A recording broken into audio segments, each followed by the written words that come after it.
Olá a todos que nos assistem. Hoje o Papo 227, dia 20 de julho de 2022, traz uma conversa ao vivo. Estamos hoje, Xana, eu, Bianca, ao vivo, depois de quantos anos, meninas? Mais de 2? Mais de 2 anos de forma virtual, nos encontramos. Esse vídeo é gravado, como todos sabem, né? Nos assistem já. Essa é a proposta de fazer vídeos gravados, fazer cortes desses nossos vídeos, lançar durante a semana. E nós tivemos esse encontro na cidade de Florianópolis, capital de Santa Catarina, no dia 18, onde nós estamos gravando aqui na capital, e viemos para um seminário sobre acolhimento, né? Acolhimento familiar. Era o título, você lembra? Seminário estadual de acolhimento de crianças e adolescentes. Isto. Tratando-se de acolhimento dentro do estado de Santa Catarina. Nós estamos falando agora para muitos que estão nos assistindo no resto do Brasil, mas aqui em Santa Catarina houve essa promoção do seminário que ocorreu na Alesc, na capital, e nós resolvemos fazer esse bate-papo, então, ao vivo, já que estávamos os três aqui, o primeiro encontro presencial depois dessa pandemia, e até com muita satisfação. Nós não sabíamos como fazer o nosso formato do vídeo, visto que o nosso formato é virtual. Nos reunimos aqui nessa sala e vamos aproveitar então. Gente, o nosso tema de hoje, nós trazemos aqui uma breve avaliação da atuação da rede de atendimento no municipal. Por quê? O seminário nos trouxe algumas reflexões sobre a atuação da rede dentro do município, sobre a atuação da rede, não somente analisando atores ou cada segmento, cada atividade, mas a relação intersetorial da rede, como ela se comunica, como é que é feita essa comunicação, porque durante o seminário, não sei as meninas, mas eu senti muito que a falta de comunicação entre um serviço e o outro, principalmente quando o Conselho Tutelar determina algum atendimento especializado dentro de algum serviço no município, se não houver uma conexão desses serviços, você não tem um atendimento de acordo. Uhum. E aí eu já jogo a bola para o pensamento. Eu me apresentei aqui e já estou jogando a bola. O que você acha, Xana, em relação ao seminário? Então, o seminário deixou a gente bem inquieto, né? Vamos falar assim, porque ele trouxe uma realidade que está dentro dos municípios, principalmente. Eu creio que nos municípios de todo o Brasil, mas como foi um seminário aqui em Santa Catarina, a realidade dos municípios aqui de Santa Catarina. E é algo que a gente já vinha debatendo e conversando, né, nas nossas conversas ao longo aí desses últimos anos, né, dessa dificuldade de articulação da política pública, né, onde cada um acaba fazendo atendimento dentro do seu espaço, mas não há um diálogo, não há uma conversa, não há uma troca, né, que vem aí para... Essa articulação é importante para que as famílias, né, sejam atendidas de uma forma realmente mais... me fugiu a palavra, me ajudem aí. De forma mais integral, talvez, em todas as suas necessidades. Né? Então, foi nesse sentido, assim, que a gente sentiu, principalmente dos profissionais que estavam ali, que eles estavam muito inquietos com a situação, né? Veio muita coisa, muita proposta que foi falada ali, e muito material que vai vir também para agregar esse trabalho, mas a gente sente ainda que há uma dificuldade, né? Eles ainda estão tentando entender para que caminho que vão, como é que eu vou agir, né? Onde eu vou buscar esse material que vai me trazer essa informação, né? Então é isso que a gente sentiu ali. Nem era essa, inclusive, a temática que inicialmente a gente tinha pensado, mas nós três saímos um pouco anestesiados lá de dentro, assim, pensando em muitas coisas. Uma das coisas que a gente até se cutucou lá, né, Xana, foi falando, poxa, toda vez que se fala em política pública, voltado para atendimento de criança e adolescente, em situação de violação de direito, em situação de vulnerabilidade, parece que a gente só está falando da política de assistência social. Uhum. Toda fala, ela se volta, e sim, os serviços de acolhimento, especificamente, que ontem era o tema, estão dentro da Política Nacional de Assistência Social, no que a gente chama de alta complexidade. Mas a gente esquece que o atendimento, que a proteção integral, inclusive, ela trata de todas as políticas públicas. No seminário, inclusive, trouxeram bastante questões de saúde, especialmente de saúde mental, no atendimento a crianças e adolescentes. E então, penso que é algo que a gente precisa quebrar. A gente está falando de política pública, a gente está falando de serviços para além da assistência social. Isso é bem... E foi algo bem presente, né, nesse seminário, porque a gente percebe que a secretaria, né, as secretarias de saúde, elas não estão preparadas para essa demanda, que é necessária, né, não tem um suporte dentro dos municípios para os serviços, né, que prestam atendimento a essas crianças, principalmente as crianças com dificuldade, né, com alguma deficiência, né, então foi bem presente no seminário essas falas. Então, diante dessa nossa análise, o que nós conversamos, né? Eu acho que a primeira rodada se estabeleceu, a gente deu uma relaxada, estabelecemos o tema, é sempre assim em todo vídeo, todos somos profissionais dentro de cada área, mas nenhum está ainda habituado ainda à gravação, ao vídeo, a essa questão que é muito mais comunicação. Acho que nós temos ainda uma trava, mas até o final do vídeo a gente chega lá. Isso. Bem, por que nós voltamos, então, a ideia para a rede? Porque lá, apesar de trabalhar com acolhimento, né, o seminário tratar de acolhimento, a Xana trouxe, né, uma da deficiência que foi analisada lá, a questão da saúde, e a proposta nossa hoje é trazer esse tema da rede de atendimento num vídeo breve, né, não pretendemos nos estender muito nesse vídeo, depois terão cortes durante a semana. Por quê? Porque recentemente nós tivemos agora a entrada em vigor da lei Henri Borel, que é a Lei 14.344 de 2022. Ela traz uma alteração no ECA importantíssima para a rede. Por que é importantíssimo? É claro, a lei ela traz uma criminalização de certas condutas, mas ela também traz, no artigo 70B, que nós falamos no último vídeo, né, uma capacitação contínua. E esse seminário nos chamou muita atenção, inclusive estava o promotor responsável pelo núcleo da infância e juventude do Estado de Santa Catarina, doutor João Botega, ele estava lá e falou da lei e chamou a atenção no 70B, algo que já trouxe, né, falamos no vídeo passado, e nós entendemos o quê? Que a capacitação, acho que não foi somente nosso entendimento, como se concluiu isso no seminário, que a capacitação deve permanecer contínua. Muitas vezes, como foi sugerido, não uma capacitação que você vai ter que contratar profissionais a cada ano, não se estabeleceu um período ali, mas se estabeleceu o quê? Uma continuidade do serviço. Eu acho que a rede hoje, né, eu penso que a rede hoje, e isso é quase que uma certeza para nós, ela tem uma grande debilidade, que é o quê? Você tem um gestor público que ele tem um mandato de 4 em 4 anos. Você tem um Conselho Municipal do Direito da Criança que,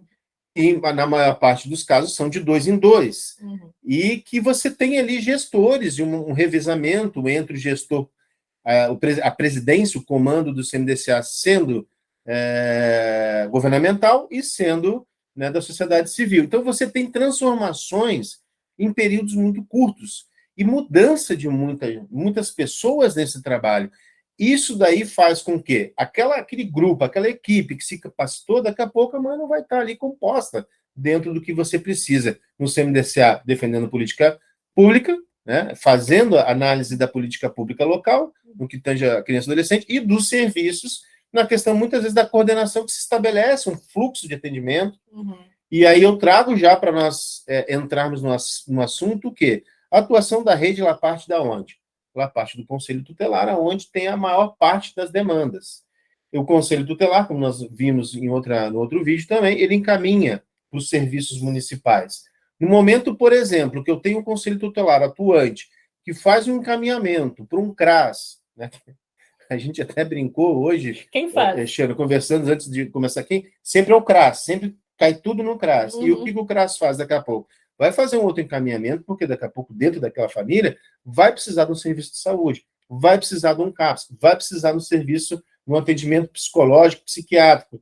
E, ao menos, nas nossas experiências que nós trocamos aqui antes de gravar o vídeo, não se existe isso dentro do município. Uhum. Então, eu parto aqui... vamos começar a falar... a gente tinha até colocado um cronograma da educação, mas acho que já entrando na saúde, o que vocês podem trazer em relação a uma reflexão, porque a gente já apresentou o problema. O Conselho Tutelar vem, nós temos o artigo 70 do ECA, que diz que tem que ter esse trabalho intersetorial, tem que ter não somente dos serviços, como também o judiciário, como também a promotoria, tem que haver essa rede enganjada, essa rede comunicada, se comunicando dentro, mas também traz agora, como uma inovação da lei, o 70B, que diz que essa rede, além de existir, além de ter essa articulação, ela tem que ter uma capacitação contínua. E como você tem uma capacitação contínua, como você criar, como também diz, a gente não quer adiantar, né, a parte da lei, mas a criação de certos programas que a lei traz também, que vão onerar o município. Como fazer isso? Vocês que têm a prática dentro do município, dentro da primeira infância, dentro do atendimento, dentro da área de vocês. Vou jogar a bola para a Xana e a Xana depois. Então, né, eu vou trazer um pouquinho da experiência que eu já tive também, né, dos locais que eu já trabalhei. Então, trabalhei ali durante 10 anos, né, dentro de um serviço que fazia o tratamento fora domicílio, e ali tinha a realidade, né, que vinha as demandas que deveriam ser atendidas pelo município, de crianças com, por exemplo, com deficiência, né, com a questão da esquizofrenia, e o município não tem, né, esse atendimento, e daí surge a questão do tratamento fora domicílio. Entra-se numa fila de espera, se encaminha, né, para o Estado, porque acaba sendo agendado daí o atendimento via, né, a regulação, que é o CISREG, e esses encaminhamentos são feitos, então, através do tratamento fora do domicílio. Mas a fila de espera é enorme, né? A criança, ela tem uma necessidade emergencial, principalmente as crianças menores, né? Que é ali que foi falado no seminário também. Então, isso é muito importante a gente relatar, porque a criança, ela não pode esperar, né? E a fila de espera chega, às vezes, 6, 7 meses, 1 ano, e aí é a dificuldade da gente conseguir dar esse acompanhamento para as crianças, que foi o que elas relataram também, né? Então, é importante a gente falar sobre isso, porque a Secretaria de Saúde, hoje, ela não tem profissionais que atendam a demanda dentro dos municípios, neuros, né? Profissionais formados na área, os municípios não têm. Geralmente, eles estão centralizados mais nos grandes centros, não nos municípios pequenos. Então, uma dificuldade muito grande dos municípios e dos gestores municipais atender a demanda por conta da falta de profissionais, né, capacitados. Os profissionais que atendem também dentro da área, né, tem uma dificuldade de atender crianças, principalmente as crianças com essas dificuldades, né? Para além do atendimento da criança, foi dito mesmo no seminário, e a gente sabe que uma das principais causas de acolhimento de criança e adolescente é a dependência química. Problema com álcool e drogas, onde o tratamento também vai para a área de saúde mental. E quando a gente pensa que a lei nos coloca que o acolhimento não pode exceder 180 dias, vamos pensar que todo acolhimento tem como premissa básica o que a gente chama de reintegração familiar, que é a situação que levou ao acolhimento se cesse e que a criança possa voltar para essa casa. Como com essa deficiência toda dentro da própria política de saúde, tu consegue uma recuperação, às vezes, de uma vida de uso de álcool, de droga, para que aqueles outros serviços, talvez, da assistência social, consigam trabalhar aquele núcleo para que esse pai e essa mãe tenham a função protetiva deles e todas as outras questões em 180 dias. Então, tudo fica muito amarrado. Quando o André fala da capacitação continuada, que é novo, porém não é, porque volto de novo para a política de assistência social, a NOB-RH, suas norma operacional básica de recursos humanos do Sistema Único de Assistência Social, ela já prevê a capacitação continuada. E a gente que já teve nos serviços do município, e quando a gente se reúne com outros serviços do município, a gente já teve a oportunidade de participar de conferência estadual, conferência nacional, a gente sabe que isso é uma utopia, que eu vou usar talvez uma palavra forte, mas é quase uma grande farsa, porque não acontece. E aí eu falo de mim, quando eu entrei na Política Nacional de Assistência Social, me disseram, tu vai trabalhar no CRAS. E eu disse, ok. E a gente foi aprendendo com quem estava lá. Muito na boa intenção, às vezes. Mas não existe uma capacitação inicial, uma capacitação continuada. O profissional, ele não entra, né, capacitado, ele vai se capacitando conforme as demandas vão surgindo. Você faz um concurso público que muitas vezes, especialmente em municípios pequenos, é feito para psicólogo, para assistente social do município, não é direcionado para a política A ou B ou aos serviços. E aí? Eu lembro no seminário da fala do Dr. João, promotor de justiça, que ele mencionou, ele trabalhou, ele explicou a estrutura, né, da rede, fazendo uma relação com a estrutura do SUS. Ele colocou como um abrigamento, né, como sendo a UTI do SUS. Então, aquilo foi fantástico. Eu não me lembro se ele trouxe esse exemplo de outro, né, outro palestrante que ele ouviu, mas, enfim, ele disse, poxa, o acolhimento da criança, ele está como uma UTI para o SUS. Né? Ele falou do SUAS e do SUS. Agora, quando você leva um paciente para a UTI, você não tem. O médico ele tem que tratar. Ele vai ter que resolver o problema. Não pode escolher. Não pode escolher. Dele, né? Então, seria alta complexidade, né? E aí você tem o quê? Uma criança hoje que ela chega na alta complexidade, ela vai ser acolhida. E acabou por ali. Muitas vezes você deu, Bianca, o prazo de 180 dias, mas eu penso numa situação assim, que você tem o encaminhamento, que é o que eu comecei a falar, do conselho tutelar, e tem uma família. Aí você tem ali um pai, uma mãe, usuário de droga, que tem que ser tratado, vai encaminhar, não tem um serviço. Mas ali você ainda tem condições, você não tem esse prazo de 180 dias, e você tem ainda condições de tratar. É como ele relatou, se você chega hoje no posto de saúde e procura um pediatra, um cardiologista, né, e não existe isso, a doença vai se agravar. E aí a UTI vai estar lá. No SUS funciona. Eu penso que dentro da assistência social, dentro do SUS, dentro da rede, quando você procura, quando você tem uma revelação espontânea, quando chega, né, depois nós vamos falar da educação, mas quando chega o conselho tutelar que ele encaminha para a saúde, ou encaminha para o CRAS o CRAS direciona para a saúde, para se fazer, ou dentro do CRAS, programas também de atendimento, mas não existe isso. O que acontece se não existe esse atendimento específico? Essa criança, mais à frente, ela vai ser, né, não digo todos os casos, eu falo né, assim, mas ela vai ser abrigada mais à frente, porque não vai ter um tratamento a quem deveria, no momento que deveria. Um tratamento. Não era nem um tratamento preventivo. Mas é um preventivo do acolhimento, né? Nós podemos... trabalhar a situação de vulnerabilidade para que ela não vire uma violação. Isso. O que a gente percebe é que muitas vezes nem os profissionais, eles ainda estão totalmente a par desse fluxo, né? Muitos não conhecem os serviços para onde podem encaminhar, que é isso que eles precisam aprender, é isso que eles precisam ter a capacitação também, né? Quais são os serviços? Tá, não tem no município, de que forma que eu posso acionar e encaminhar, né? Para quem que eu encaminho?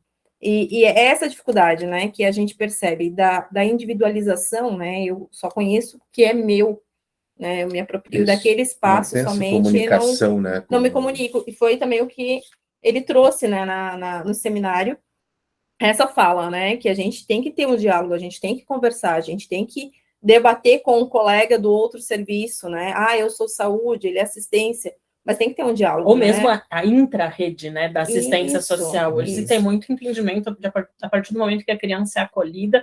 A gente brincou uma vez, não sei se parece que quando a criança é acolhida, o serviço de acolhimento, às vezes, parece aquela fita que se isola quando acontece um crime, que ninguém pode chegar naquela cena mais do crime, e não pode ser assim. Fica só no serviço de acolhimento. Isso, e não pode ser assim. A intra-rede, vamos usar essa expressão que acho que nem existe, também tem que funcionar. Dentro do serviço SUAS mesmo, há que se entender que sim, a criança está acolhida, mas é necessário que se trabalhe fortalecimento de vínculos, de onde se trabalha fortalecimento de vínculos. E foi um outro assunto que ele trouxe também, né? Foi a partir do momento que a criança foi para a instituição, ela está, né, no serviço. A gente não pode deixar de atender a família, né? Foi uma das realidades que ele também trouxe para a gente. Mesmo depois da instituição. Isso, porque o que acontece, né? Muitos casos, né, de adolescentes, eles vão para a instituição, eles vão ficar durante um tempo, mas quando eles completam, né, os 18 anos, a maioridade, eles são o quê? Eles vão em busca daquela família de origem, eles acabam retornando para aquele meio, né? Porque também não tem um trabalho, né, voltado para esse desligamento, né? A partir do momento que eles completam os 18 anos. Porque os serviços também não dão conta da demanda. Então, outras políticas, né? Vamos pensar em habitação, em mercado de trabalho. Isso. Como que esse adolescente de 18 anos vai estar pronto para viver econômica, né? Porque é uma das questões que também a gente sabe que enquanto eles estão no processo ali, na instituição, de fato, esse valor que eles recebem muitas vezes de algum auxílio que vem dos pais, pensão, auxílio reclusão, vai tudo para uma conta. né? E a partir do momento que eles saem com o dinheiro.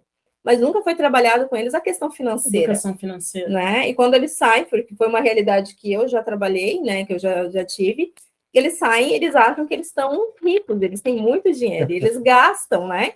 E dá o quê? 2, 3 meses, quando vê, eles estão em situação, né? Sem uma moradia, gastaram tudo que tinha, não sabem como fazem, não tem nenhum curso profissionalizante, não consegue se inserir no mercado de trabalho, por quê? É uma criança que estava em instituição, né? Ele tem ainda essa carga que ele carrega com ele, muitas vezes. Então, a gente precisa pensar nesse sistema que atenda, né? Hoje até existe já o programa Novos Caminhos, né? Sim, que foi é mencionado no Poder bastante Judiciário, também. mas ainda assim existe uma deficiência muito grande. Existem municípios em que nem existe uma equipe de acolhimento, são municípios pequenos, que é um assistente social, um psicólogo no município inteiro, que faz tudo, que atende acolhimento, que atende saúde. Então, a gente tem muito que pensar, assim. Bem, meninas, excelente.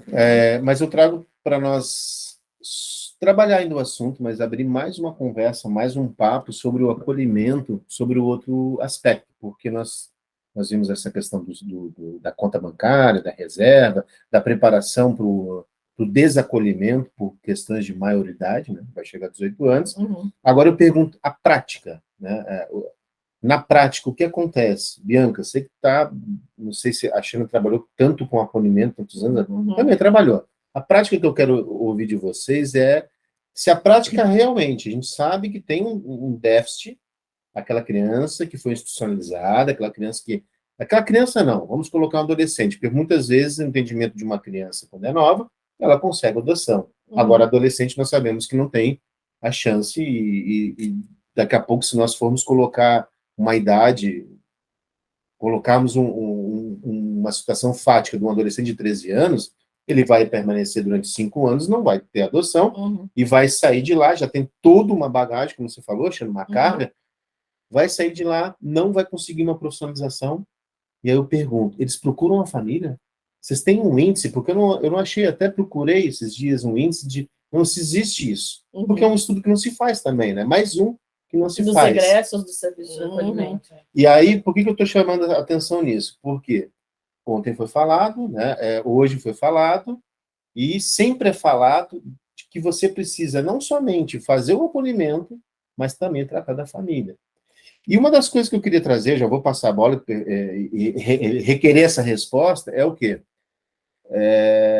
Eu vi no seminário uma fala do promotor que é muito importante, que não se ouve muito dentro dos municípios, que é a situação que pode ocorrer daquele adolescente voltar para a família biológica, para a família de origem. Né? Uma vez até conversando com o pessoal da CIN, não, isso não pode acontecer. Pode acontecer. E acontece. Não pode, mas acontece. E acontece. Não, voltar, seja pela maioridade, que aí vai existir o desacolhimento por maioridade, ou até mesmo se aquela família, dependendo do caso, que aí tem o dependendo do caso, depende. Tem a sua exceção, você tem situações, por exemplo, de maus tratos, que daqui a pouco houve um trabalho do CRAS, e é isso que chama a atenção, houve um trabalho, do CRAS, pessoas do CRAS vão me matar, mas também teve essa discussão que tudo recai no CRAS, né? Mas houve um trabalho da rede, então, vamos colocar, porque não é o CRAS, é o serviço de saúde, é toda a rede acompanhando aquela família ao ponto daquela família. Se era, e muitas vezes nós sabemos que tem um problema econômico, desenvolvimento econômico, socioeconômico, desenvolvimento da estrutura familiar, ocorre isso muitas vezes de você ter certas violações porque não existe ali condições mínimas daquela família ter um desenvolvimento. Então é isso. Quais são esses índices? Existem esses índices? Existe esse retorno para a família biológica? E como é que se dá? Porque daqui a pouco, até mesmo se isso é algo muito sério, é algo que realmente se faz esse retorno daquele desabelhamento por maioridade, então por que não tratar dessa família? Porque se não for dessa forma, esse adolescente que virou adulto agora com 18 anos, ele vai estar jogado, até mesmo, né, jogado à sorte no mundo.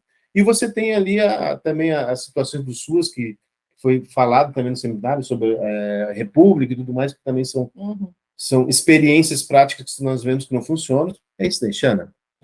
Então, que eu tenha conhecimento também, né, não sei onde tem esses índices, mas o que a gente sabe é a prática, né, falada e comentada, e muitos profissionais relatam, assim, e o que a gente já vivenciou também, né, enquanto profissional.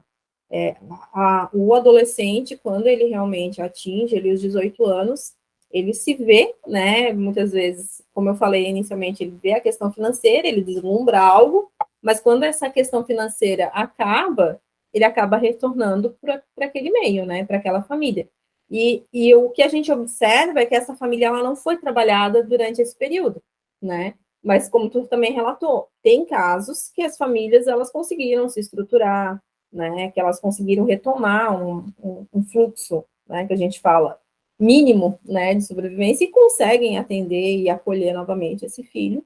E eles criam um vínculo novamente, que foram vínculos que não foram trabalhados nesse período, que não buscou resgatar no período que essa criança ou esse adolescente estava ali na instituição. Mas índice, números, eu ainda não tive acesso. Eu acho que é algo que nós ainda não temos, né? Fale, talvez eu não tenha essa informação, né? Acho que vale o estudo. Né? Inclusive, se alguém tiver acesso a esses índices, deixa aí para a gente, comenta que a gente vai estudar, porque realmente eu também desconheço, embora muitos anos trabalhando, mas as falas de vocês me trouxeram outros pontos também. Além de voltar depois de egresso de serviço de acolhimento, completar 18 anos, ou voltar em função de superar a situação de fato de vulnerabilidade e violação, a gente tem alguns pontos para pensar. A gente tem que pensar que as violências e as violações de direito, às vezes, elas são transgeracionais. Às vezes a gente é muito fácil dizer, ai, mas tu não se ajuda, porque a gente tentou te ajudar de todas as formas, a gente conseguiu trabalho, a gente conseguiu um emprego, de tentar. a gente encaminhou para o mercado de trabalho, a gente pagou aluguel social e tu não se ajuda. Isso me dá uns 200 tipos de arrepios, assim. Por quê? Porque a gente não pode ser tão simplista quando a gente fala disso. A gente precisa trabalhar, inclusive, com aquela família e com aquela, vamos falar adolescente, porque isso a gente realmente está falando de adolescente que de fato é institucionalizado. Porque a gente está falando, da forma que a gente está falando aqui, a gente fala a gente está falando muito de acolhimento em instituição. Né? E realmente, a criança, que normalmente fica em serviços de família acolhedora, que seria o ideal que todos ficassem, isso é inquestionável e indiscutível, mas o adolescente que sim vai ficar institucionalizado, salvo raras exceções, a gente tem 83, salvo engano, serviços de acolhimento familiar no estado inteiro. 87. Então, é muito pouco ainda. E dentro desses, o perfil, via de regra, não é de adolescente. Mas vou voltar para não ir tão longe. A gente precisa entender e fazer com que aquela família, aquele adolescente, aquela criança entendam que o que eles viviam é uma situação de negligência e violência. E aí parece só de negligência, mas em muitos casos, pela prática, a gente vê que até entra na questão do abuso sexual, por exemplo. Aquilo é normalizado em muitos casos. Então, trabalhar com essa criança e com aquele adolescente, o reconhecimento das situações de violação a que eles eram submetidos, para que eles possam romper com esses ciclos e trabalhar emocionalmente as questões deles. Porque a gente tem muito adolescente em instituição que foge da instituição e vai para casa. Porque, quer ou não, aquela é a referência. Né? E sem julgamento de bom ou ruim. Aquela é a referência de família, de lugar no mundo que aquela criança, aquele adolescente tem. Então, são pontos que a gente tem que pensar e tem que discutir também. Mas saber o índice é muito importante, porque se esse índice é muito alto, se esse adolescente ele sai de um serviço de acolhimento, ele foi retirado de uma situação de violência, de violação, para ser protegido pelo Estado, e o Estado devolve ele para a mesma condição depois, porque, a grosso modo, é isso, porque não proporcionou os direitos que ele teria para se constituir enquanto cidadão, enquanto, enfim, fora daquilo, a gente precisa pensar onde a gente está errando. E no seminário, uma das falas também, né, que a gente ouviu, né, eu só não me recordo se foi promotor ou se foi de algum outro palestrante, foi que mesmo dentro de uma instituição, os direitos estão sendo violados diariamente, né, porque eles não têm uma referência de uma única pessoa, não tem um vínculo com uma única pessoa. São falas que também me chamaram, daí ali um pouco mais na questão da infância mesmo, né, porque os profissionais, eles se revezam, né? A gente sabe que são educadores, eles então estão por turnos. Por mais amor que se tenha, isso, por mais carinho, amor, mas não tem um vínculo, né? Como um afeto materno, por exemplo. Foi um dos exemplos que ele trouxe, assim, né? Então, a gente sabe, né, a questão do afeto, do vínculo materno, o afeto da mãe, ou da paternagem, ou do adulto de referência para ele, né? Isso cria mecanismos neurológicos aí que vão fazer que essa criança se desenvolva. E daí foi outra coisa que também surgiu, né, no seminário, que a gente pôde observar, né, que muitas dessas crianças elas têm um atraso do desenvolvimento por conta da falta desse afeto. Né? Eu trago daí aí para quem quiser estudar também, existe uma abordagem que trabalha isso, né, que é a abordagem pickleriana, e é algo que ela já apresenta, né, nos estudos, que Emily Pickler, ela surgiu ali no período pós-guerra, né, então quando as crianças ficaram órfãs e foram para os orfanatos, e ela percebeu que essas crianças, elas tinham um atraso de desenvolvimento, atraso de fala, e ela abriu um orfanato, ela era uma médica, né, pediatra, e ali ela começou a observar esse atraso. Então, são estudos que já vêm há muito tempo, né, que hoje está vindo por conta dos serviços, né, então dessa adequação também dos serviços, e a gente precisa estudar e aprender bastante, né, sobre isso, entender, né, porque essa questão é importante também para o desenvolvimento da criança, para a fase da adolescência, tudo isso, né.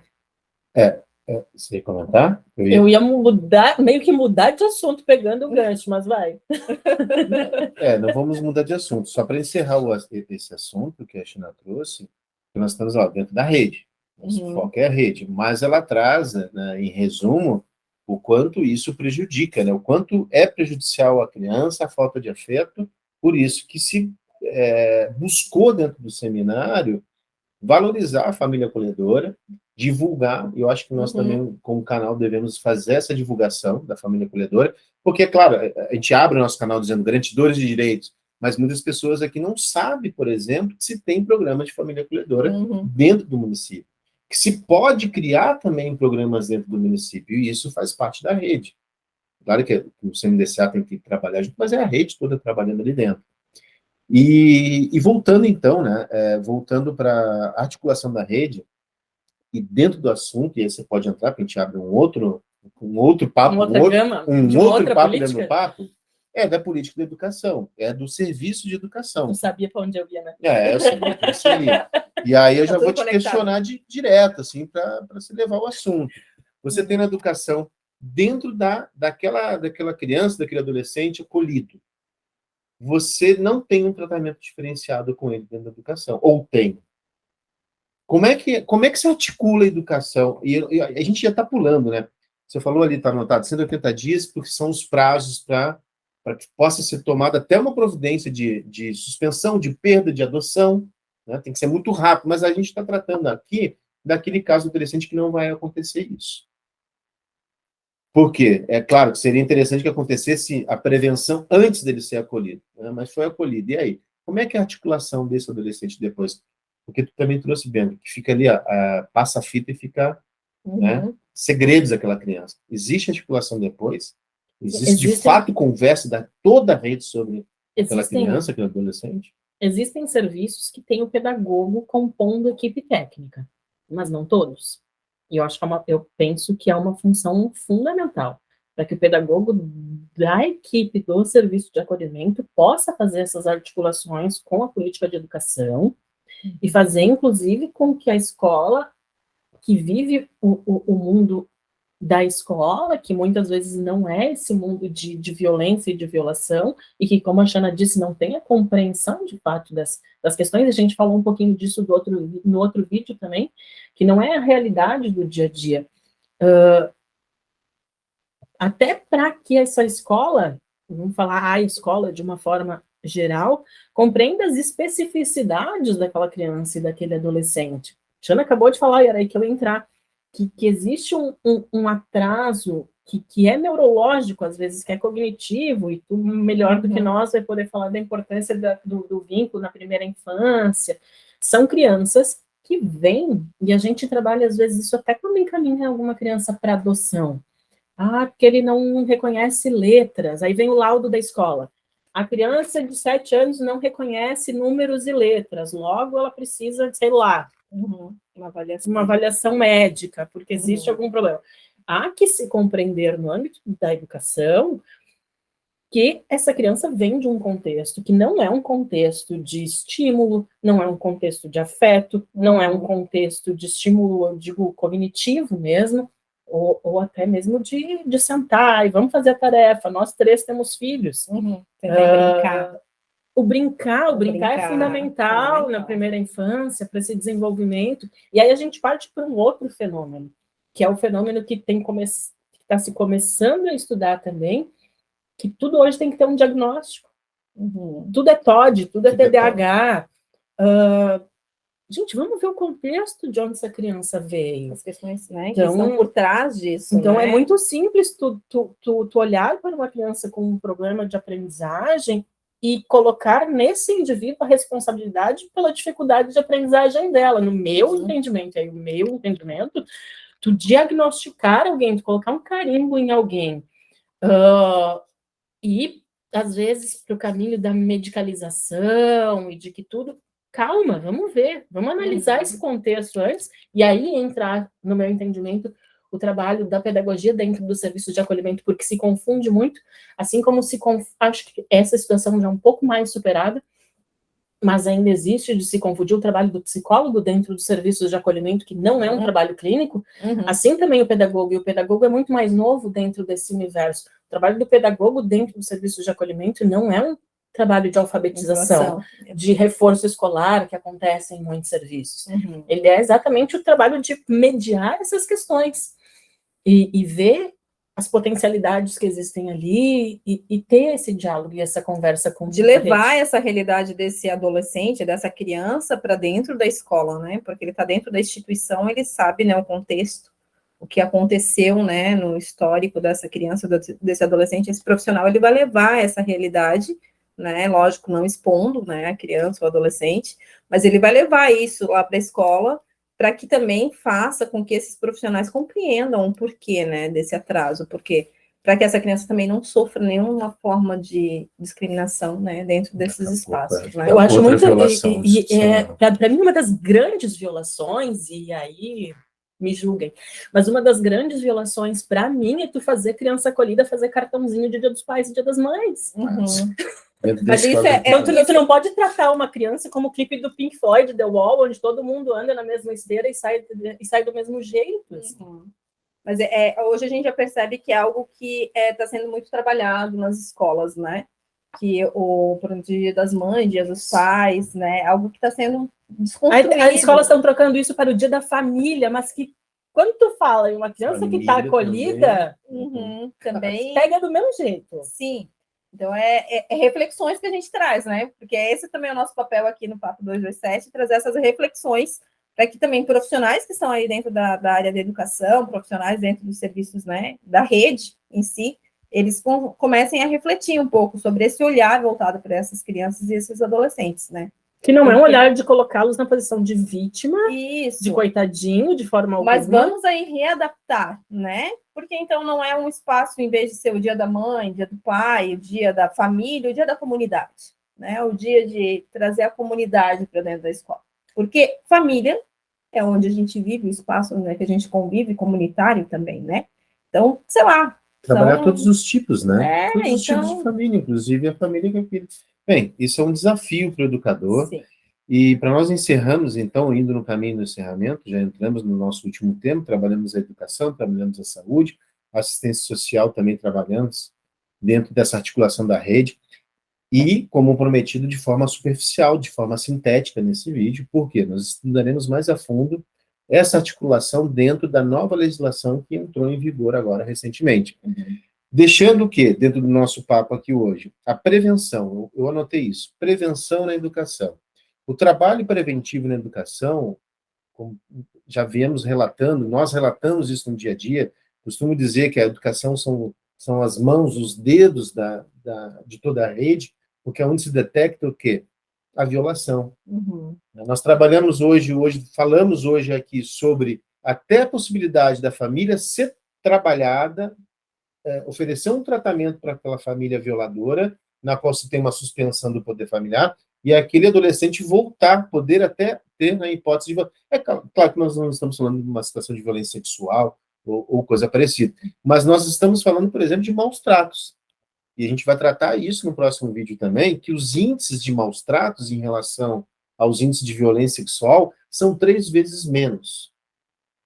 A cada, digamos, a cada 10 violências, só para os nossos ouvintes, não, quem está nos assistindo, entender, a cada 10 violências sexuais contra crianças, digo crianças, que nossos ouvintes trabalham até os 13 anos, né, estendendo um pouquinho a criança na questão da vulnerabilidade, você tem ali 3 maus tratos, que são maus tratos de forma genérica, né? Você não sabe exatamente, uma negligência, uma omissão, que pode chegar até mesmo a abrigar uma criança. Você não sabe a intensidade, a reiteração. Agora, por que eu te chamo a atenção? Porque no próximo vídeo, nós tratamos da nova legislação. Hoje, o que o ECA traz como uma infração administrativa para aquele educador que não aponta, né, esses maus tratos, vai ser criminalizado agora em diante. Então, essa é a grande atenção. Assista o próximo vídeo. Mais uma vez, eu sempre tenho que elogiar o educador, porque são 1001, né, atribuições que se dá ao educador hoje em dia, e agora, né, não é atribuição de ser pai e mãe, é atribuição de Estado, é atribuição de sociedade, e é atribuição também de ser o pai e mãe, porque todos os educadores, de certa forma, em algum momento da vida foram, ou ainda serão, ou enfim, fazem parte daquele tripé que está lá no 227. Muito obrigado, então, por nos assistir até o momento. Xana, muito obrigado. Bianca, muito obrigado. Isso aí. Isso aí. Hoje de forma diferente, juntinhos. Unidos. Foi muito bom, foi muito bom. Foi muito bom, e a gente espera que vocês acompanhem, né? Como a gente colocou, comentem, encaminhem para mais pessoas, né? Deixa aí as sugestões, temas que vocês queiram ouvir também, e a gente está aí aguardando. Comentários, comente o que nós falamos aqui. Né? Xana, tem que dar uma curtição lá, o curtir, like. Né? Mostrando, deixa o like. Deixa o canal, ativa o sininho, essas coisas que eu não sei onde. E divulgue também, né? A gente está aprendendo com vocês, e a intenção é trazer uma conversa, um bate-papo. Muito obrigado.